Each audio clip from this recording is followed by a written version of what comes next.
उत्तराखंड में mid day meal योजना को लेकर अब बड़ा एक्शन शुरू होने जा रहा है। हरिद्वार के मदरसों में सामने आए एक चौंकाने वाले खुलासे के बाद शिक्षा विभाग ने 5 जिलों के सरकारी स्कूलों और मदरसों की जांच के आदेश दे दिए हैं। सवाल सिर्फ खाने का नहीं है, सवाल उन नामों का है जो कागजों में तो मौजूद थे लेकिन हकीकत में कहीं दिखाई ही नहीं दिए। कुछ दिन पहले हरिद्वार में मदरसों की जांच हुई। प्रशासन ने रिकॉर्ड खंगाले, रजिस्टर देखे, दस्तावेजों का मिलान किया गया और फिर जो सामने आया उसने अधिकारियों को भी हैरान कर दिया। मार्च 2026 के रिकॉर्ड में मदरसा में पढ़ने वाले बच्चों की संख्या 31,780 दर्ज थी, लेकिन जब अप्रैल में जांच हुई तो यही संख्या घटकर 19,491 रह गई। यानी सिर्फ एक महीने में 12,279 बच्चे रिकॉर्ड से गायब हो गए। अब सवाल उठता है कि आखिर ये बच्चे थे कहां? क्या ये सिर्फ कागजों में मौजूद थे? क्या इनके नाम पर योजनाओं का लाभ लिया जा रहा था? और क्या सरकारी खजाने से निकली रकम गलत हाथों तक पहुंच रही थी? इन्हीं सवालों ने अब पूरे सिस्टम को जांच के घेरे में लाकर खड़ा कर दिया है। जांच में इस दौरान कई चीजें सामने आई हैं। सामने ये आया कि जिन मदरसों में छात्रों की संख्या दर्ज थी उनमें से कई को अल्पसंख्यक कल्याण विभाग की योजनाओं के साथ साथ ही मिड डे मील योजना का भी लाभ मिल रहा था। लेकिन जब वास्तविक संख्या का मिलान किया गया तो हजारों नाम वहां पर संदिग्ध पाए गए। अब यही वजह है कि सरकार कोई जोखिम लेने के मूड में नहीं दिख रही। शिक्षा मंत्री डॉक्टर धन सिंह रावत ने शिक्षा महानिदेशालय और सभी मुख्य शिक्षा अधिकारियों को निर्देश दिए हैं कि 5 जिलों में विशेष जांच अभियान को चलाया जाए। इस जांच का दायरा जो है वो सिर्फ मदरसों तक सीमित नहीं रहेगा, बल्कि सरकारी स्कूल भी इस जांच के घेरे में मौजूद रहेंगे।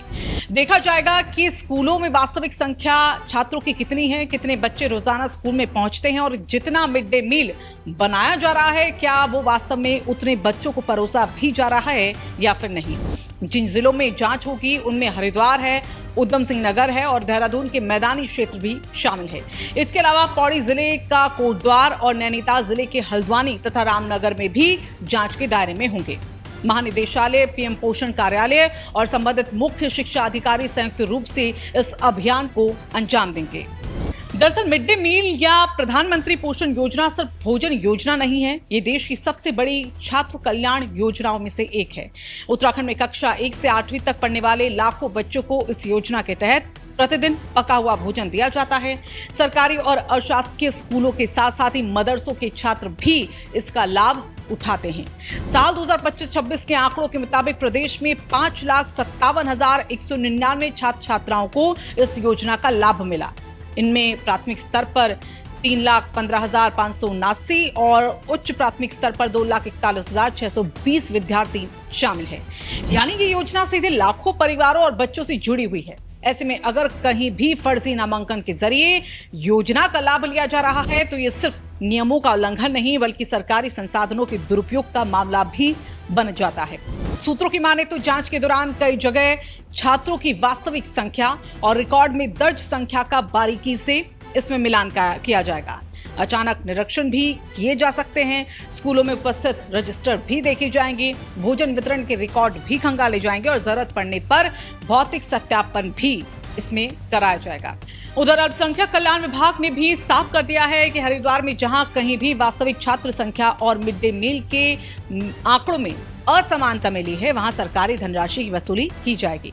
यानी जांच सिर्फ कागजों तक सीमित नहीं रहेगी, अगर गड़बड़ी यहां पर साबित हुई तो आर्थिक कार्रवाई भी इस पर हो सकती है। अब सबसे बड़ा सवाल यहां पर यही है कि क्या हरिद्वार जैसा मामला दूसरे जिलों से भी सामने आएगा? क्या सरकारी स्कूलों के रिकॉर्ड भी जांच की कसौटी पर खरे उतरेंगे या फिर ये अभियान पूरे सिस्टम को पारदर्शिता की एक नई मिसाल देगा? इन सवालों के जवाब आने वाले दिनों में सामने होंगे, लेकिन इतना यहां पर तय है कि 12,279 फर्जी नामांकन के खुलासे ने शिक्षा व्यवस्था के भीतर एक बड़ी बहस को छेड़ दिया। अब नजरें इस बात पर टिकी हैं कि जांच की ये लहर आखिर कहां तक पहुंचती है और कितने नए खुलासे इसमें सामने आते हैं। फिलहाल इस खबर पर आपकी क्या राय है? क्या मिड डे मील और छात्र संख्या का नियमित ऑडिट होना चाहिए? क्या ऐसी जांच पूरे प्रदेश में चलनी चाहिए? कमेंट बॉक्स में अपनी राय को जरूर शामिल कीजिएगा। वीडियो अगर आपको पसंद आया हो तो इसे लाइक जरूर कीजिएगा, ज्यादा से ज्यादा शेयर भी करें ताकि हर नागरिक तक ये जानकारी पहुंचे और ऐसे ही बड़े खुलासे, उत्तराखंड की हर बड़ी खबर और सिस्टम से जुड़े हर अपडेट के लिए हमारे चैनल यानी कि राजकुमारी को सब्सक्राइब करना ना भूलें।